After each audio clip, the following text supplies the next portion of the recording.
The shade of Allah's throne on a day when there is no other shade. This also can be looked at with regards to the marriage situation that we spoke about earlier, the need for marriage, because such situations develop oftentimes where marriage is not made easy for Muslims.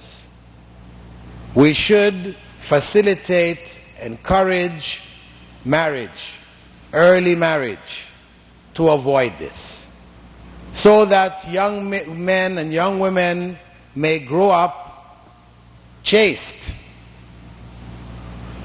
so their chastity may be preserved and protected,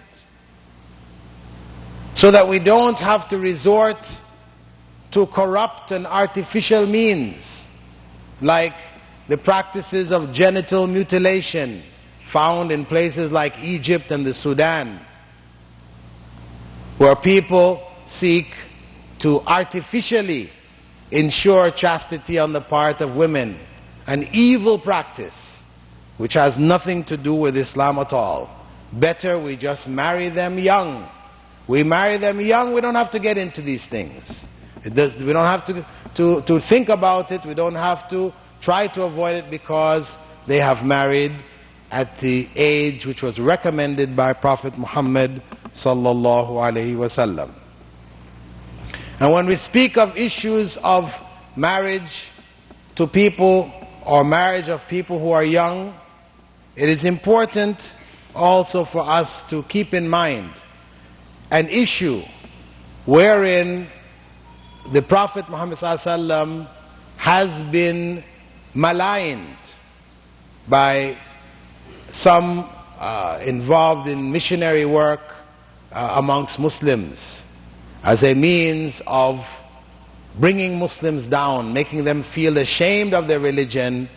They point the finger at Muslims and say, your prophet was a pedophile. Your prophet married a young girl who was only 7 years old. This is considered in the society today evil. Sexual relations between an adult and a child, this is considered a crime known as pedophilia. However, we should note that this accusation is a false accusation. We should not feel shy, so we have to try to write books wherein we claim that Aisha really wasn't 7 when she was married, but she was 17. No. We don't need to go there. Yes, she was 6 or 7 at the time when she got married. She didn't come to live with the Prophet Muhammad ﷺ until the age of 9, when she had her menses. Menses, which is the natural sign of womanhood. In our times, the idea of a 9-year-old being considered a woman might seem very strange. We have girls who reach the age of 20 and they're still girls. They don't know how to wash, iron, do the things of a home, take care of a home. They don't know how, because they're raised pampered. So in such a society, the idea of, somebody who was 9 years old getting married, this is definitely strange, if not evil in their view. But the reality is that you're talking about 1,400 years ago. In a world, wherever you went in the world, people who were young at that age were getting married. This is not something strange. If you go back and look at the rulers in Europe, in Asia, wherever you went in the world, you will find that 1,400 years ago, people married, quote-unquote, children. And then we have to question, what is pedophilia? Is pedophilia marriage? Those people who are involved in the crime of pedophilia, what are they doing?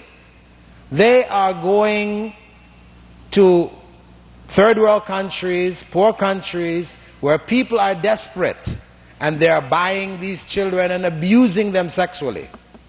They're not talking about marriage. They're not going there and marrying anybody. They're just abusing them.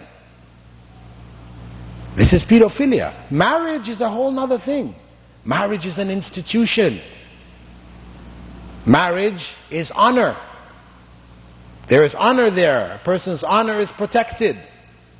And then again, if one were to ask the West, so at what age should people be married? Well, they have different numbers. In fact, if we look at the statistics concerning Europe, for what they call consensual sex, means a female may have sexual relations at this age and her consent is sufficient. It's not considered to be rape or anything else, pedophilia or anything else. Right?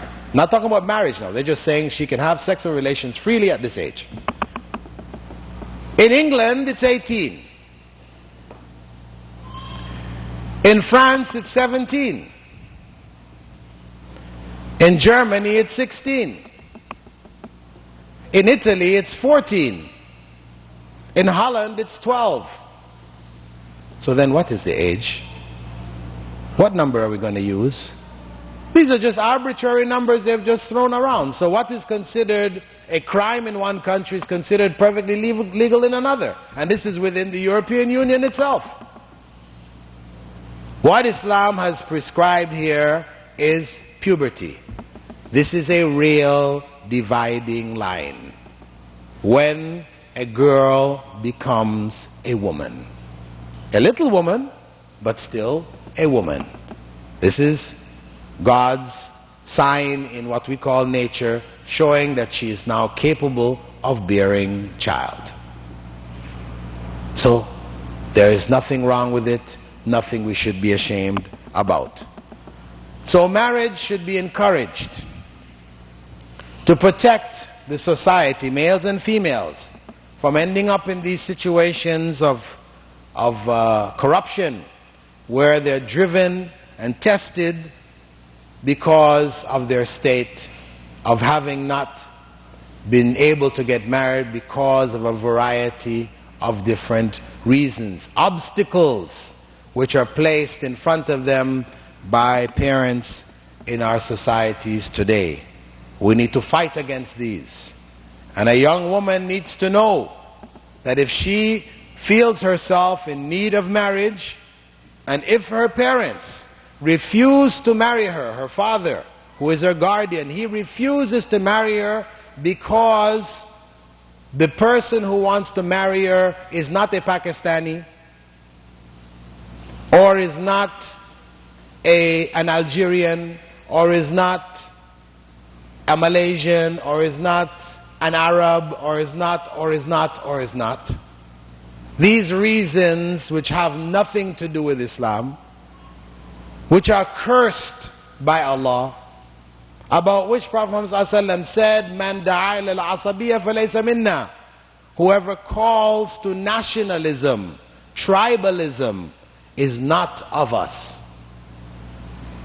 Young women need to know, and young men need to know, that if parents refuse, they have the right to go to the Qadi, the Muslim judge, or the Muslim Imam, the head of the community, and have the authority of the father taken away, where the Imam can now stand as the